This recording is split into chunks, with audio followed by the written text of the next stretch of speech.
ओम नमो भगवते वासुदेवाय। नमस्कार दोस्तों, मैं ईशा पांडे स्वागत करती हूँ आपका अपने चैनल पे। आज का विषय बहुत ही गंभीर, संवेदनशील और ऐतिहासिक है।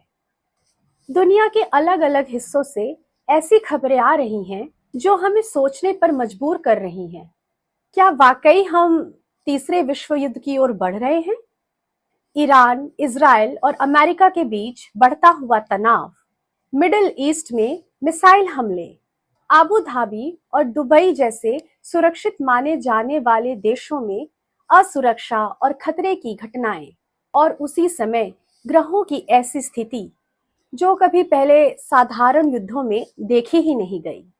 आज हम इस वीडियो में 3 स्तर पर बात करेंगे। ग्राउंड रियलिटी, क्या हो रहा है दुनिया में?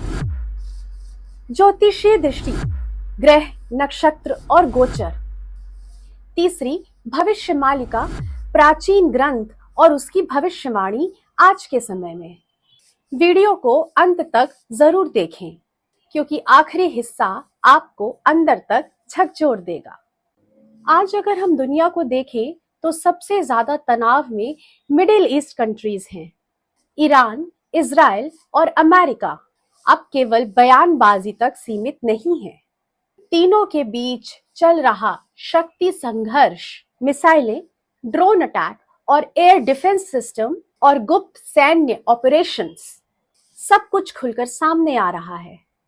आबू धाबी और दुबई जैसे शहर, जो अब तक युद्ध से दूर, सुरक्षित और आर्थिक केंद्र माने जाते थे, वहां तक खतरे की परछाई पहुंचना एक बहुत बड़ा संकेत है।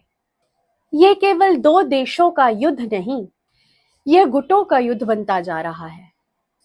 एक तरफ अमेरिका और उसके सहयोगी, और दूसरी तरफ ईरान और उसकी समर्थित शक्तियां। और इतिहास गवाह है, जहां महाशक्तियां आमने सामने आती हैं तो युद्ध लोकल नहीं रह जाता है।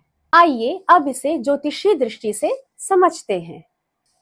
इस समय सबसे महत्वपूर्ण भूमिका में है मंगल ग्रह। मंगल युद्ध, रक्तपात, हथियार, आक्रामकता का ग्रह है। वर्तमान में मंगल ग्रह की स्थिति बहुत उग्र है।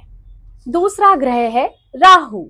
छल, षड्यंत्र, आकस्मिक घटनाएं, मिसाइल, टेक्नोलॉजी।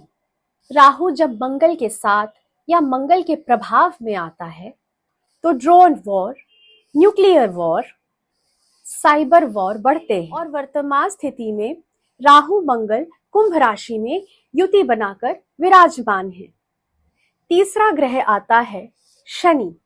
शनि सामूहिक कर्म, लंबा चलने वाला युद्ध और जनहानि है।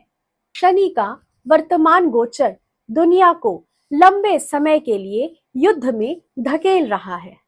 अब हम बात करते हैं ग्रहण योग और नक्षत्रों की। भरणी, आद्रा और ज्येष्ठा नक्षत्र, ये नक्षत्र जब सक्रिय होते हैं तो सत्ता परिवर्तन, युद्ध और विनाश के संकेत देते हैं। यह संयोग सामान्य नहीं है। इतिहास में जब जब ऐसे ग्रह संयोग बने हैं, महाभारत, विश्व युद्ध और बड़े साम्राज्य का पतन देखा गया है। अब हम बात करते हैं उस ग्रंथ की जिसको सदियों से रहस्यमयी माना गया है। भविष्यमालिका में स्पष्ट संकेत मिलते हैं कि जब पश्चिम और मध्य भूमि में अग्नि की वर्षा होगी, आकाश से लोहे के पक्षी गिरेंगे और समुद्र पार की शक्तियां हस्तक्षेप करेंगी, तब मानव जाति एक महाविनाश की तरफ अग्रसर होगी। और आज हम क्या देख रहे हैं? आकाश में मिसाइलें, ड्रोन, समुद्र पार से सैन्य दखल, तेल और सत्ता के नाम पर संघर्ष। भविष्यमालिका ये भी कहती है कि युद्ध बहुत से चरणों में आगे बढ़ेगा और मानव को एक नई चेतना की तरफ मोड़ेगा। यानी ये केवल विनाश नहीं, चेतावनी है। आगे आने वाला समय बहुत विनाशकारी है। बचाव का सिर्फ एकमात्र रास्ता है, त्रिसंध्या। श्रीमद् भागवत महापुराण का पाठ और माधव नाम जप।